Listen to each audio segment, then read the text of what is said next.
Muy buenos días, tardes, noches o madrugadas, yo soy JJ Ross y esto es Orgullo Fan. Hace un par de semanas Warner Bros. Volvió a retrasar la secuela Wonder Woman 1984 una vez más, en esta ocasión para el 25 de diciembre de este mismo año, del 2020. A ver si consiguen mantenerla. Pero su directora Patty Jenkins y la principal protagonista Gal Gadot ya tienen nuevos proyectos conjuntos. Han hablado ya de una posible Wonder Woman 3 y ambas realizarán un nuevo proyecto para Paramount Pictures, que será un nuevo biopic sobre la última faraona de Egipto, Cleopatra. Película que además será escrita por la guionista Laeta Kalogridis, que ya ha realizado las dramaturgias de películas como Shutter Island de Martin Scorsese, Battle Angel Alita o aquel intento de una nueva trilogía de Terminator, no el último, sino el anterior, Terminator Genesis. Curiosamente, desde hace ya bastantes años, Sony también está desarrollando un proyecto similar centrado en Cleopatra, donde se han barajado nombres de directores como James Cameron y posibles protagonistas como Angelina Jolie. Así que ahora se espera que ambos estudios empiecen una guerra para ver cuál de ellas consigue finalmente estrenar la película primero. Es una noticia bastante curiosa porque lo cierto es que este personaje histórico, el de Cleopatra, prácticamente es veneno para la taquilla y no se ha llevado muchas veces a la gran pantalla, a excepción de su papel secundario en Asterix y Obelix, Misión Cleopatra, una película del año 2003 sobre los personajes de Uderzo y Goscinny, donde encarnaba a este personaje, la excepcional Mónica Bellucci. ¿Por qué? ¿Por qué sucedió esto? Bueno, porque ya se hizo una película sobre Cleopatra, una película muy conocida, una película que sigue vigente hoy en día, pero una película que fue completamente desastrosa a nivel económico. Estamos hablando de Cleopatra, la película del año 1963, dirigida por Joseph L. Mankiewicz y protagonizada por Elizabeth Taylor, que sí ganó 4 premios de la Academia, sí fue una de las películas más taquilleras de la década y sí estuvo a punto de llevar a la bancarrota al estudio 20th Century Fox.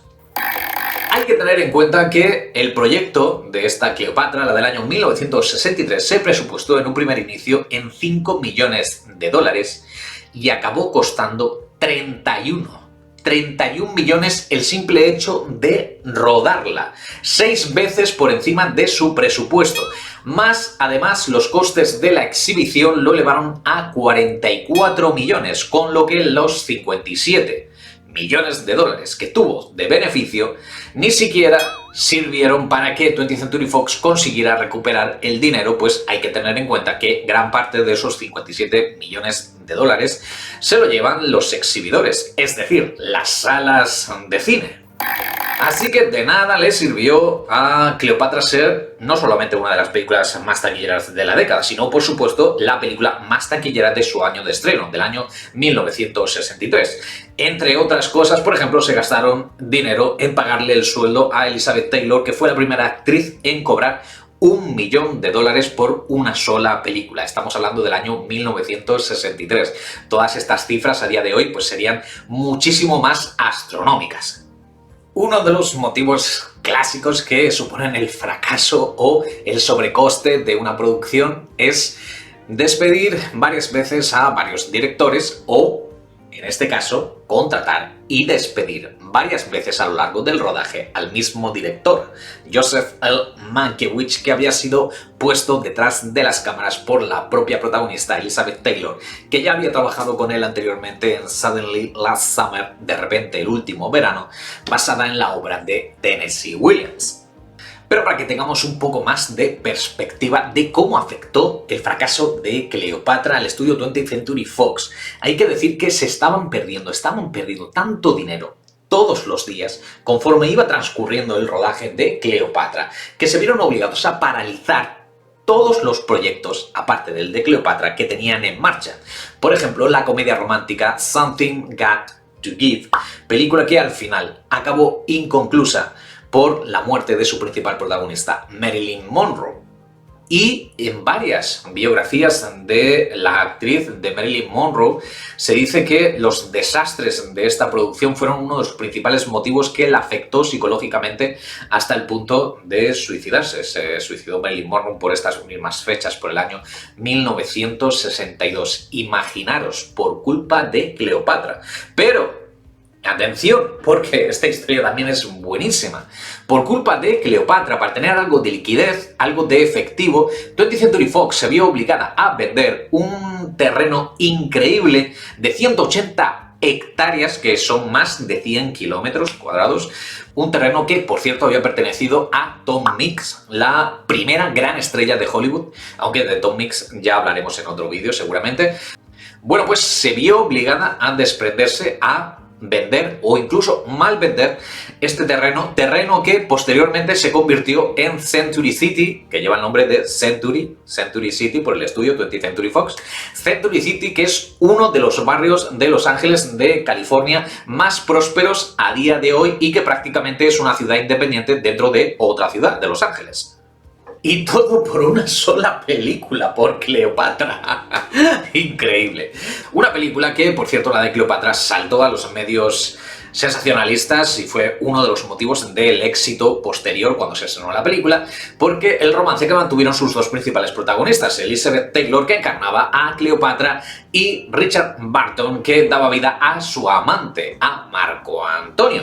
Y fue un escándalo en su momento porque ambas estrellas de Hollywood estaban casadas y no precisamente entre sí.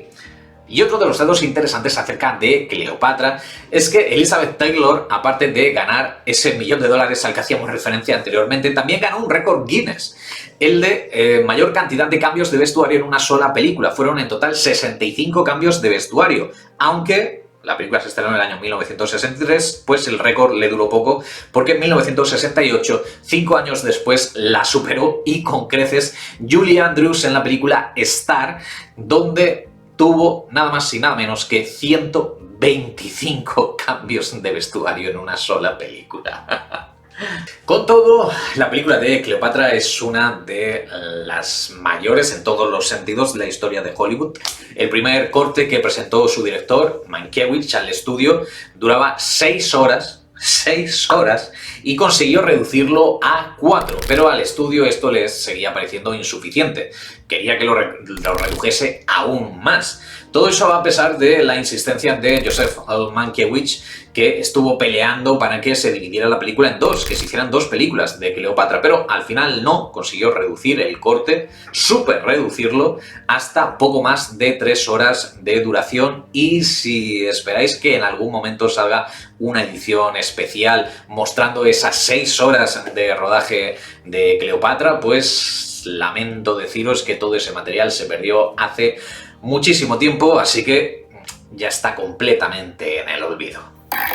Sin duda, lo más relevante de este nuevo proyecto, del de Gal Gadot encarnando a Cleopatra, es que una vez más queda claro que se ha posicionado como una de las actrices del momento en Hollywood. Pues Gadot, aparte de la secuela de Wonder Woman 1984, donde es la principal protagonista, también tiene pendiente el Snyder Cut de la Justice League, una película que en todo caso ya rodó hace tiempo. Pero está también a punto de estrenar Muerte en el Nilo, la secuela de Asesinato en el Orient Express de Kenneth Branagh, de nuevo encarnando a Hércules Poirot, uno de los personajes más conocidos de la escritora de misterio Agatha Christie. También tiene pendiente de estreno Red Notice, una comedia de acción para Netflix, donde estará acompañada por Dwayne Johnson y Ryan Reynolds. Y para más adelante tiene aún 2 proyectos también muy interesantes. Por un lado, una miniserie sobre la actriz Heidi Lamar, una de las más interesantes que han pasado jamás por la meca del cine. Y por el otro, también hará un nuevo thriller de acción que será escrito por Greg Rucka, que es un guionista especialmente de cómics. Por ejemplo, fue el autor de La Vieja Guardia, que precisamente, y como sabéis, fue trasladada, adaptada en una película para la mencionada plataforma de streaming de Netflix, que también va a producir este nuevo proyecto todavía sin título, con Charlize Theron como principal estrella. En fin, y de todos estos proyectos, como siempre, seguiremos hablando aquí en Orgullo Fan, así que si te ha interesado el vídeo ya sabes lo que tienes que hacer, darle like, suscríbete, activa las notificaciones, comenta, comparte, todas esas cosas que decimos los youtubers, y yo regreso mañana mismo a este vuestro canal del que hoy me despido con un fanático. Saludos amigos.